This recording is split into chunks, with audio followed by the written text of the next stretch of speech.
I mean, that's a pretty big assumption, Aisha. Welcome to Ranger Reviews, a web series where we look at episodes of the TV show Power Rangers and then discuss them. Today, we're exploring the 9th episode of the miniseries Mighty Morphin Alien Rangers, as well as the 154th episode overall, titled Hogday Afternoon Part 1. We begin this episode in the command center where Billy's device is putting the Zeo Crystal back together, and it's working.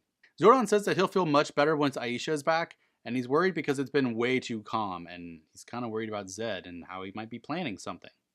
Meanwhile, in literally Africa, Aisha appears and she sees a lion in the savannah right away because of course. Zed tells Rita that if they put the Zeo Crystal back together, the world will go back to normal, and he wants Goldar to go get the crystal before they blow everything up to nothingness with the implosion device. They're also going to still get Hydro Hog over to Earth to defeat the Alien Rangers.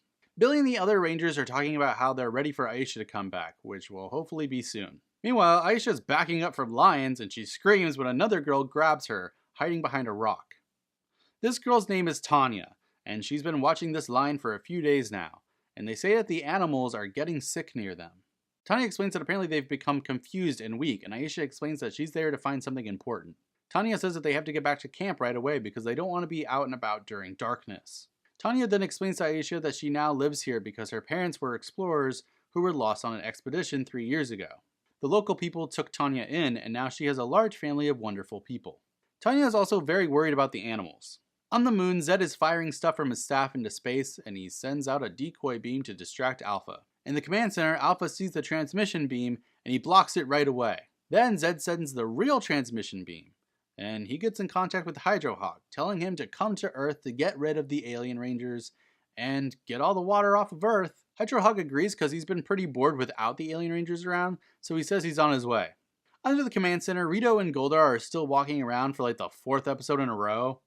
Seriously, that's it. Then in the proper command center, the Alien Rangers teleport in, and they say that they're there because they sense something evil coming toward Earth. They see it land in the lake on the viewing globe. There, Bulk and Skull are getting ready to run into the lake when suddenly Hydro Hog is there, screaming at a bunch of locals. The Alien Rangers see this on the viewing globe, and Delphine says that they have to stop him because he's completely turned planets into wastelands before, so they might even need the Shogun Zords.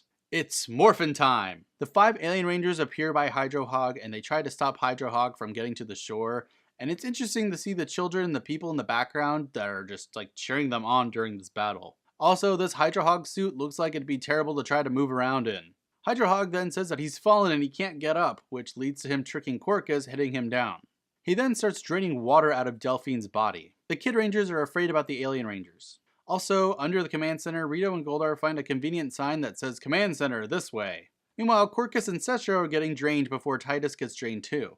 This leaves just Orico, and Delphine even gets super close to the water, but Hydro Hog pushes her away. Then Hydro Hog creates a giant whirlwind and it's blowing debris everywhere, knocking everyone away from the water. Back in Africa, Aisha explains to Tanya that she needs to find a crystal. Tanya says that her leader Ashala can help Aisha, and she says that they need a miracle to help the animals, and Aisha mentions that she worked in an animal shelter once, so she can probably help. Meanwhile, Rito and Goldar are still underground and they find a deactivated Alpha, which is kind of troubling. They then put down the implosion device's pieces, spreading them out for maximum coverage from the bomb. Meanwhile, the wind is too strong for the Alien Rangers to protect the children who are in the water. Orko then tells Hydro Hog that he doesn't care about them, just leave the kids alone. Delphine then demands that he lets them come out of the water, and just like that, the entire lake is now devoid of water, and the Alien Rangers collapse because their hydration levels are dangerously low. Zordon tells Alpha to teleport the Alien Rangers to the Angel Grove public pool immediately, and they just land unmorphed in an empty pool. I feel like the chlorine there would have probably messed it up a bit as a pure water source anyways, to be honest. Hydro Hog is also there to gloat about him winning. Meanwhile, Rito puts one of the implosion device pieces on the dead Alpha's head. Zed then realizes that they forgot to tell Rito and Goldar to grab the completed Zeo Crystal. Rito then tells Finster to find out where they are. Then Rito pushes the activation button on the device and Rita shows up, making sure that they haven't activated the bomb yet. They lie for some reason and say that they haven't, and Rita explains that they need to put a hold on destroying the command center until the Zeo Crystal is whole again so they can go swoop in and grab it before they leave. She also explains that she'll let them know, and if they mess up, don't bother coming back to the moon. Rito and Goldar then argue about how they're banking on the Rangers to go quick enough before they die. Billy then tells Alpha to find a water source for the Alien Rangers, but Alpha is struggling to find one. Meanwhile, Tanya and Aisha are running during sunset in super slow-mo. Oh yeah, also the Alien Rangers are on the brink of death in an empty swimming pool. To be continued. Over the credits, we once again get some alleged outtakes that aren't funny or weird, they're just... I mean, you get it. This does an awesome job at setting up the finale, to be quite honest. I mean, the mortal enemy of the Alien Rangers has arrived on Earth, and while his name is super lame, he's actually kicking ass and taking names. He's completely decimated the Alien Rangers in a way we haven't seen, and honestly, everything is also hinging on Aisha to get back with her Zeo Crystal, or else both sides of this war are goners. Honestly, that's really interesting to me because if Aisha fails, so do the villains in a way. I mean, it's all a little bit more complex than I thought it would be.